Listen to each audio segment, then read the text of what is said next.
Duke, thank God Almighty you're here.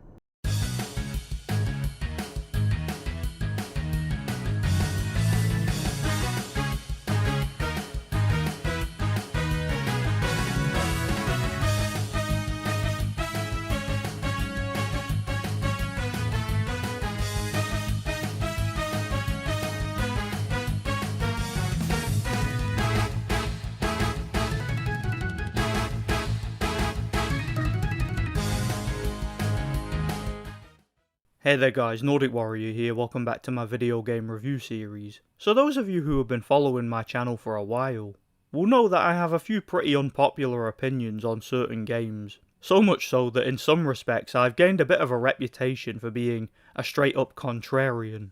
On the contrary, that isn't the case at all.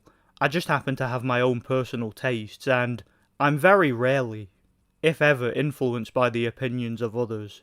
In short, I don't easily fall prey to any kind of groupthink, and as a result of this, my taste in video games is a bit strange to a lot of people. And there are several games that I happen to personally like and enjoy that were not well received critically, either by mainstream critics or general gamers. There are a few examples of games that this could apply to, but for me, the one game that really stands out is Duke Nukem Forever, released in 2011. Some of you might remember I actually reviewed the game back in 2021, shortly after its 10-year anniversary. So you might think making this video was a bit of a waste of time. But the reason why I wanted to take another look at the game, and give it a proper retrospective review, is because if truth be told, watching that review back I wasn't really happy with the way it turned out, for a few reasons. I think in that particular review, I spent way too much time trying to be neutral, and trying to appeal to as large a contingent of gamers as I could, and as a result of it I was way too critical of the game, going as far as to give it a 6 out of 10 in my final score. But despite my criticisms of the game, I've played it several times since, and surprisingly I find myself not really caring about any of the criticisms, which is weird because it's not like I have some kind of nostalgic connection to the game. I really don't. I was never a massive Duke Nukem fan. In fact, this was the first game in the series I ever played. And it was this game that made me curious about the earlier games in the Duke series, which while fun, were objectively not as good as this. I've actually lost count of the amount of times I replayed this game over the years. I completed both the main game and the DLC 100%, and even completed both on the hardest difficulty. I even went as far as to unlock all the achievements for the game. So yeah, despite all the criticisms, I really have a lot of fun with the game. Sure, Duke 3D is a badass retro shooter that was great for its time, and I certainly had a lot of fun with it. And I get the popular criticism that the maze-like levels with lots of secret areas and shortcuts was removed here, and a lot of people don't like that. I can see why it bothered certain Duke fans, as well as the 2-weapon limit that was introduced. I mentioned that in my original review, and I totally agree that that was a big mistake. But at the same time, I'm not going to pretend that Duke 3D was a perfect game, because it certainly wasn't. That game was a pain in the ass on a first playthrough, with cheat deaths and difficulty spikes all over the place, and it was very easy to get lost throughout. Plus the level design in general was a bit of a mixed bag. Again, for its time the game was a masterpiece, but let's be honest, with the release of Duke Forever, a lot of the unnecessary fat was trimmed. The game is certainly a lot more accessible for modern players, with more straightforward FPS level design, while keeping the badass shooting mechanics, as well as the trademark immature Duke humour. The game is still really fun despite the features that were removed. In fact, I'd argue that the levels in this game were more fun than the ones in Duke 3D, while being far less convoluted and time-wasting. And it goes without saying that given the technical limitations at the time, Duke 3D is much less graphic, and much less satisfying to blast enemies than this game. So let's take a close look at this game, and let's see if we can figure out why I like it so much, despite the mainstream critical consensus on it. So the game takes place 12 years after the events of Duke 3D. The game begins with a pretty badass intro movie that perfectly sums up the events of the previous game, with some pretty impressive visuals, as well as an amazing soundtrack.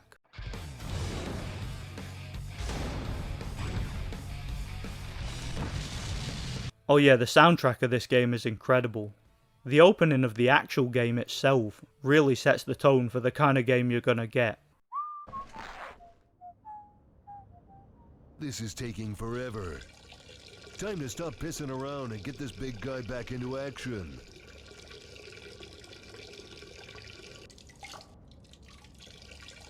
Yeah, as you can tell, this is not a game that takes itself seriously. Not even a little bit. A turd in the hand is worth two in the bush. No, what am I doing? Why am I doing this? The humour in the game is the kind of humour that you either love or hate. But either way you're gonna laugh, even if you hate yourself for it. You get a short tutorial set during the events of Duke 3D, shortly before the final boss battle against the Cycloid Emperor. Then you get a remade version of the battle itself.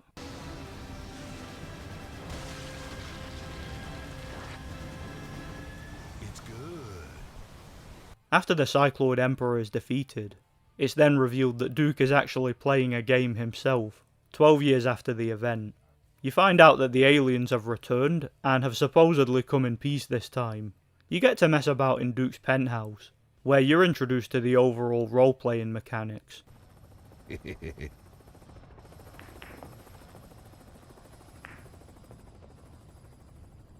Too easy. Yeah! You are the best, Duke!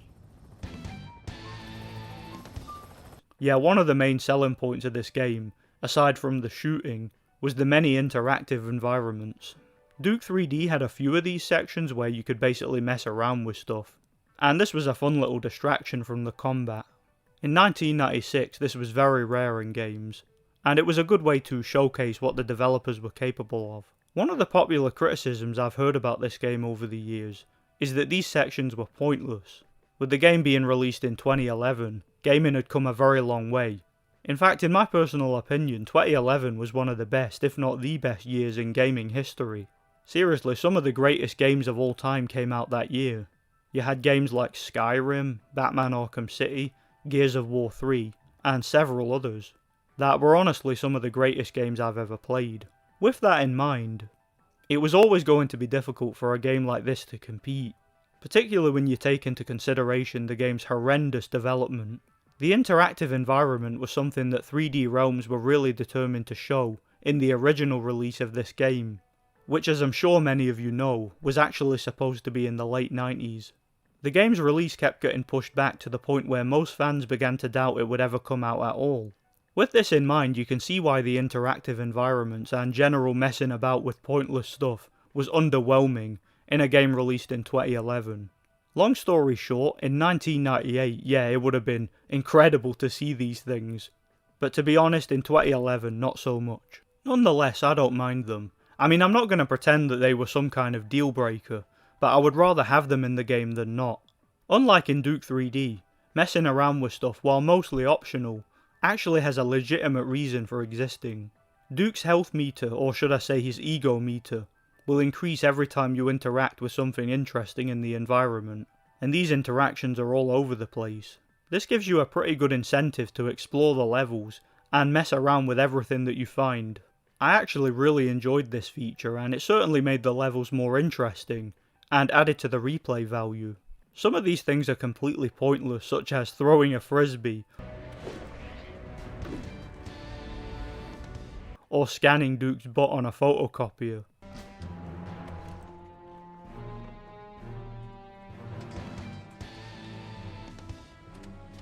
But for some reason doing this will increase Duke's maximum health. You also get a large ego boost by defeating bosses.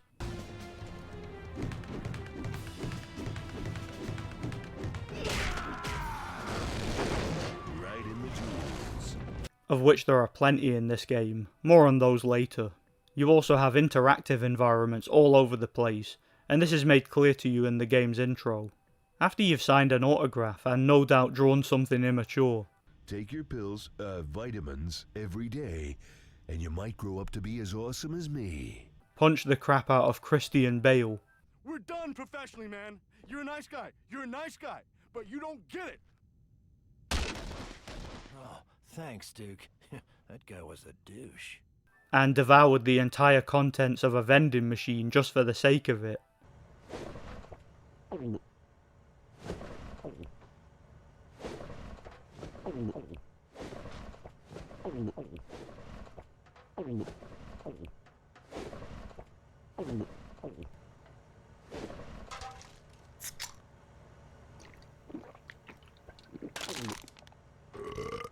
You then get introduced to the game's few interesting NPCs.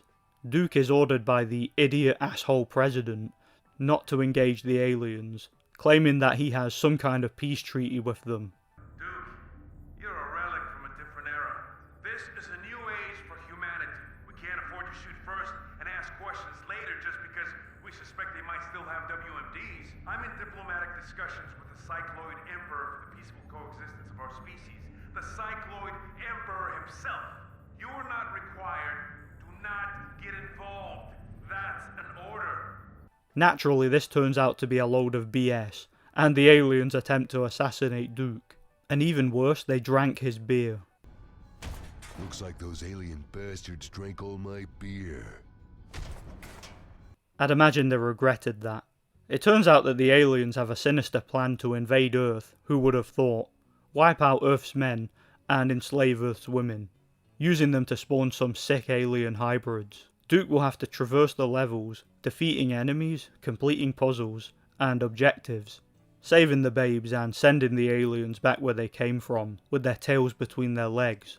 One thing that actually surprised me about the game in retrospect is the overall combat and shooting mechanics. It's actually surprisingly fluid and fun to play, and it still holds up today in my personal opinion. Throughout the game, Duke will gain access to plenty of different weapons, each of which feel very different from one another. You start the game off with Duke's signature golden pistol, which is the weakest gun in the game, but it's better than nothing. You also have a badass shotgun, which is my personal favourite gun in the game. The shotgun is extremely powerful, particularly from close range, and it can take out most enemies in 1 or 2 hits, even on higher difficulties. You also have a Ripper cannon, which is basically a rapid-fire machine gun with 3 barrels, which I suppose acts as the game's standard assault weapon. You'll be relying on this a lot throughout the game. You have several alien weapons that can be looted from enemies, such as the AT laser, and several others. These weapons, as you might imagine, are weaker than Duke's guns, but can be worth picking up when you're low on ammo. In addition to these weapons, you also have some larger guns, such as a rocket launcher which can lock onto enemies, doing huge amounts of damage, and taking most normal enemies out in 1 hit. And of course Duke's signature boss weapon, the badass Devastator. The Devastator is awesome. In addition to all these weapons, you also have a couple of unique quirky weapons, such as the freeze ray for freezing enemies, who would have thought, and smashing them to pieces. And surprisingly, probably the most powerful and useful weapon in the entire game, the shrink ray. Seriously, the shrink ray can really bail you out in difficult fights. In fact, if you're playing the game on the hardest difficulty, which I have, the shrink ray is absolutely necessary to complete certain levels. One boss battle in particular, as far as I'm aware, is practically impossible to beat without the shrink ray, on the highest difficulty, and thankfully it can take out tougher enemies with ease, allowing you to shrink them and stomp on them with Duke's mighty foot. Seriously, don't even attempt to play this game on the hardest difficulty without using the shrink ray when you can. If you get an opportunity to have one in your weapon slot, do so. You also have a couple of throwing weapons. You have pipe bombs, which are extremely powerful remote grenades that do huge amounts of damage to enemies, as well as trip mines that can be placed anywhere and used as traps. You can even place them on enemies. In addition to the weapons, there are also several useful items to find scattered throughout the game. For example, you can drink cans of beer. This can give you extra protection, allowing you to absorb more damage. You can also find steroids that make your melee attacks significantly stronger, allowing you to bash enemies to pieces with punches. These items can really bail you out in difficult fights. You can also find a Holo Duke that turns you invisible, and projects a Duke hologram to distract enemies. This is really fun to use and very useful. So all in all, the game has a pretty good variety of different weapons and items to find and use throughout, and every weapon feels very different from the others. It's just a real shame that the game has a generic 2-weapon limit. This is honestly one of the worst things about the game, because it takes away from the whole Duke arsenal of the previous games, and it definitely sours the experience, and it's a criticism that I do agree with. If the developers had added maybe a 4-weapon limit at least, then it wouldn't have been as much of a problem in my opinion.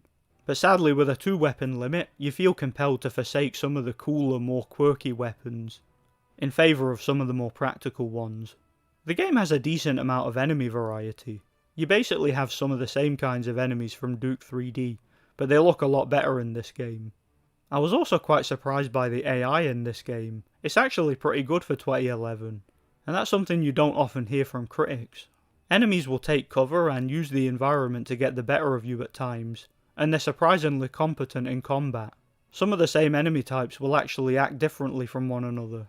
There are enemies in the game that will use guns and ranged attacks, and will try to outwit you. Other enemies will simply charge your position and try to overwhelm you with melee attacks. This is a pain in the ass on higher difficulties.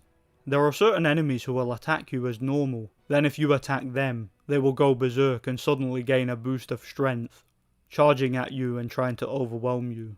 On higher difficulties you must keep your distance, otherwise you likely won't stand a chance. The enemies you have are the standard pig cops, which are humans that have been mutated and brainwashed by the aliens. The assault troopers? These are annoying enemies that fly around and have a jetpack and try to shoot you from different angles. There are also tougher variants of these. Enforcers, who are large shielded enemies that are significantly tougher than the previous ones. Assault commanders, who are these massive fat flying blobs that take a while to bring down. Octobrains, which are by far the most annoying enemies in the game. Flying tentacled brains that hit you with ranged attacks, and can even spit your rockets and grenades back at you. Man, this is so annoying, particularly on harder difficulties. Which is why the shrink ray comes in handy, as I mentioned before. You also have small annoying enemies that basically parody the face huggers from Alien. So yeah, the game has a decent amount of enemy variety, at least when compared to a lot of modern first-person shooters from my experience. I do think they could have added more though, since most of the enemies were taken straight from Duke 3D, and it would have been interesting to see some new ones. The game's combat is honestly excellent as far as I'm concerned, and the overall level design complements the combat perfectly. Speaking of level design, that's one of the things that really stands out to me about this game. Despite the entire game being set in Nevada, there's actually quite a lot of level and location variety. The early levels take place mostly in Vegas. You get to explore Duke's penthouse, as well as a series of Vegas casinos. Later on you fight your way through the streets of Vegas, fending off an alien invasion. And all the chaos around you is pretty epic. As I said before, it complements the game's combat. My personal favourite set of levels are the ones that take place in Duke Burger, which have some pretty awesome platforming puzzles. Speaking of platforming, this is another thing that the game got a lot of criticism for, since the game's platforming is a bit of a mixed bag. The platforming level design is pretty good for the most part, but the physics are pretty poor.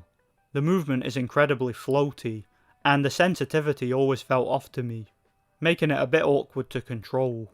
It leads to a lot of annoying cheat deaths. This is definitely one criticism of the game that I do agree with, which is a shame because the actual level design of the game's platforming sections isn't bad in my opinion. It's just the floaty controls make it a bit of a chore to play.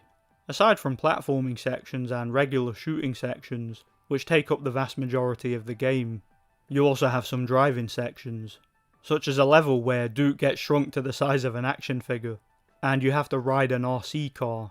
That level was hilarious. Or my personal favourite driving section, a level where you drive Duke's monster truck through the Nevada desert, mowing down enemies and traversing the level, overcoming obstacles. That level is badass. Later in the game you even get an underwater level, and I actually didn't mind that level. Thankfully the developers didn't make the level slow and clunky like a lot of underwater levels in games. It was a lot of fun in my opinion. You also get plenty of turret sections here and there, and these are pretty cool. They do their bit to vary the gameplay if nothing else. Some of the most memorable parts of the game for me were the slower, more role-playing sections, where you get to basically chill out and mess around with the game's environment. My personal favourite being a nightclub level, where you get to play some mini-games. You get games such as pool, air hockey, basketball, and pinball. These minigames are a little distraction from the main game, just like the turret sections. They do their bit to vary the gameplay, and they're a lot of fun.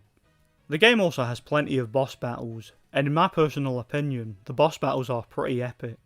Sure, on the hardest difficulty they feel practically impossible, but I was able to complete them using a very specific strategy for each, and on lower difficulties they're fine. I think the bosses were really badass. You basically bring them down using rockets and explosives. Since bosses are immune to regular weapons, you usually get to access either a rocket launcher or a devastator for them. A couple of the bosses are recreations of the ones in Duke 3D, such as the Battle Lord or the Cycloid Emperor. You also get some new ones such as the Queen Bitch, I do like that name, a giant octobrain called the Octo King, as well as an underwater boss. Once you bring down a boss, you usually get to perform some kind of finishing move on them. I personally really like the game's boss battles, and I think they're really underrated. So yeah, the game has great shooting mechanics and combat for the most part, plenty of level and location variety, with levels that incorporate both platforming, puzzle solving and general exploration, a couple of great driving sections, fun turret sections and plenty of minigames, as well as some epic boss battles. So I find myself wondering, why on earth do so many people hate this game so much? Because as far as I'm concerned, it has pretty much everything I would ask for from a first-person shooter. Sure, the graphics are pretty poor for 2011 standards, and the game, as I mentioned in my original review, does have a pretty unpolished and unfinished look about it, with some dodgy looking character models here and there, blurry backgrounds and textures, and just a general lack of polish, as well as some frame rate issues. But you know what? I don't care. Because for me, graphics and presentation are nowhere near as important as gameplay and actual content. And as far as I'm concerned, this game has a lot of content and a lot of fun to be had. The game also has plenty of Easter eggs and references, mostly in regards to other games. I found some of these quite funny. There's a hammer when you need one. Oh, I was expecting a monkey. Weirdly, for some reason, I seem to remember these annoyed people when they first came out. Duke, we've got your green power armor over here and ready to go. Power armor is for pussies. Well, okay. You want a gun instead?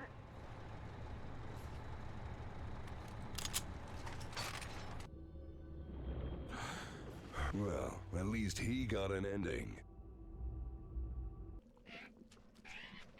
That's one dead space marine. Wait, hang on a second. That's one doomed space marine. An Easter egg within an Easter egg. That was quite clever. In all seriousness, call me immature, but picking up a turd and throwing it around a level is utterly astounding. I mean, just the sheer absurdity of it is something that's right up my alley. I mean, you got to imagine what the developers were thinking when they added that, but let's be honest, it's pretty funny. So yeah, I really like the game, and in retrospect it's a lot better than I initially gave it credit for. The game also has a DLC add-on called The Doctor Who Cloned Me, which I did buy, and some of you might remember I actually reviewed the DLC separately last year. And personally I really enjoyed it. It has pretty much the exact same gameplay as the main game, with some more boss battles, more driving sections and more weapons, and some of the level design in the DLC was even better. I'd recommend it for sure if you like the main game, it's worth a play. See my review in the description section for more details. So yeah, that pretty much sums up my updated views on Duke Nukem Forever, and I'm pretty sure that some of you guys will disagree. And if you do, that's fine, we can talk about it in the comment section. I think Duke Nukem Forever is a flawed yet criminally underrated game that, while not a classic or a masterpiece or anything like that, was still a fun game that got unfairly shafted by critics. I think many of the long-time Duke Nukem fans were pretty much always going to hate the game, simply because it wasn't Duke 3D. And many of them weren't going to give the game a chance from the beginning. And the game's overall tone and sense of humour was just too much for the modern soy boy critics, in my personal opinion.